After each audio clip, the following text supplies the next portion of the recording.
एक गांव में शिंदे सुशीला नाम के बूढ़े दंपति हुआ करते थे। उनके बेटे का नाम मनोज था। शिंदे एक किसान था। अपने छोटे से खेत में मेहनत करके खेती बाड़ी करता था। मनोज कॉलेज में पढ़ता था। थोड़े दिनों के बाद मनोज की पढ़ाई पूरी हुई।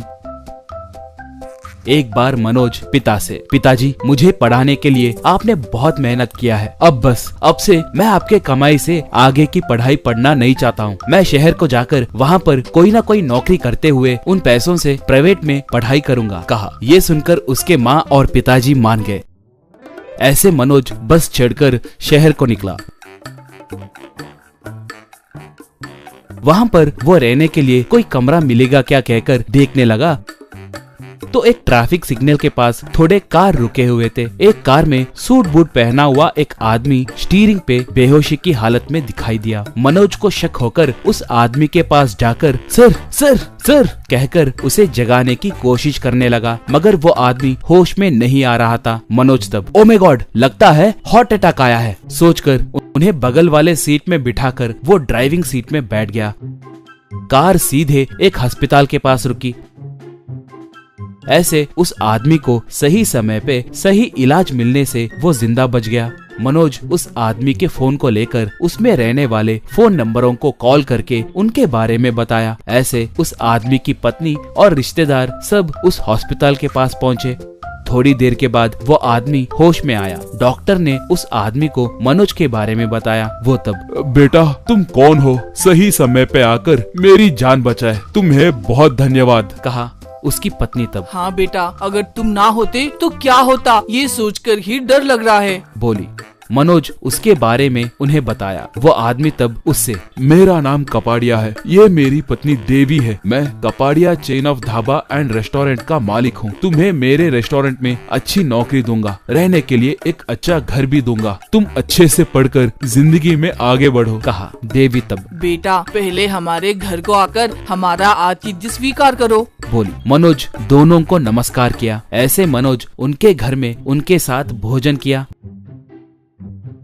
बाद में मनोज सर अब मैं निकलता हूँ, आपके सेहत का ख्याल रखना, कहा। तो कपाड़िया ठीक है, तुम जाकर हमारे गेस्ट हाउस में रहो, मैंने ड्राइवर को सब कुछ समझा दिया है, वो तुम्हें वहाँ पर ले जाएगा। कल हमारा मैनेजर आकर तुम्हें ऑफिस को ले जाकर ज्वाइन करवाएगा, बाय, कहकर हाथ मिलाने हाथ आगे बढ़ाया। मनोज हाथ बढ़ाया तो कपाड़िया उसके हाथ में हाथ रखते हुए उसके हाथ पे मौजूद तिल को देखा। कपाड़िया मनोज के हाथ को कस के पकड़कर पत्नी को दिखाते हुए ये हमारे बेटे के तिल के जैसे ही है ना, एक बार तुम भी देखो, कहा। मनोज को वहाँ पर क्या हो रहा है कहकर समझ में नहीं आ रहा था। पत्नी पास आकर देखकर हाँ ये हमारे बेटे का तिल ही है, ये जरूर हमारा खोया हुआ बेटा ही है, एक माँ होने के नाते मैं ये जानती हूँ, बोली। मनोज तब आप क्या बात कर रहे हैं, मुझे कुछ समझ में नहीं आ रहा है। मेरे माता पिता का नाम शिंदे और सुशीला है, वो हमारे गांव में रहते हैं, कहा। कपाड़िया तब नहीं बेटा, वो तुम्हारे सगे माँ बाप नहीं है, शायद तुम उन्हें मिले होंगे, कभी तुमने वो लोग तुम्हारे बारे में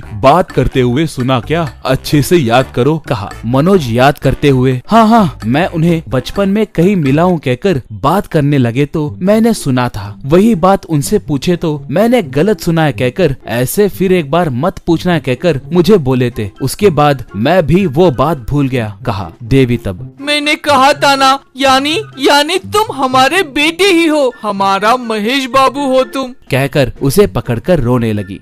कपाड़िया भी उसे गले लगाकर बेटा महेश, लगता है वो भले लोग हैं, तुम मिले हो कहकर बोले तो तुम दुखी हो गए कहकर तुमसे बोले बिना ही रह गए। अब इस उम्र में उनके दिल को दुखाना भी हमें पसंद नहीं है, मगर तुम ही हमारे बेटे हो कहकर पता चलने से हमारे दिल को अच्छा लगा। ये पूरी जायदाद तुम्हें सौंपकर मैं आराम करूंगा, तुम मेरे कहे जैसे करो, कहकर क्या करना है बताया। मनोज ठीक है कहकर अगले दिन वो एक नए कार में गाँव को निकला।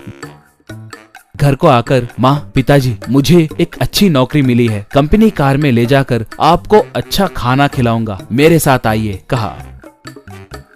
ऐसे वो उन दोनों को चढ़ाकर नए कार में कपाड़िया के ढाबे को ले गया।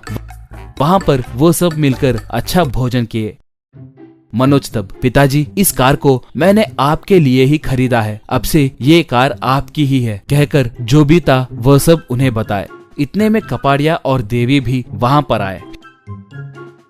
शिंदे तब, हाँ बेटा, कपाड़िया साहब सच कह रहे हैं। तुम हमें बचपन में एक शहर में मिले थे। हमें बच्चे नहीं थे, इसलिए तुम्हें भगवान का वरदान समझकर हमने पाला। कहा तो सुशीला, ये बात अगर तुमसे कहे तो तुम दुखी होगे कहकर तुमसे बताया नहीं, हमें माफ करो बेटा। बोली। मनोज तब, माँ आप मुझसे माफी क्यों मांग रहे हो? आप हमेशा मेरे माता पिता ही रहेंगे। कपाड़िया जी मुझ पे प्यार से मुझे अपने जायदाद का वारिस घोषित किए। अब से आप भी मेरे साथ ही रह सकते हैं। कहा। ये सुनकर वो सब बहुत खुश हुए।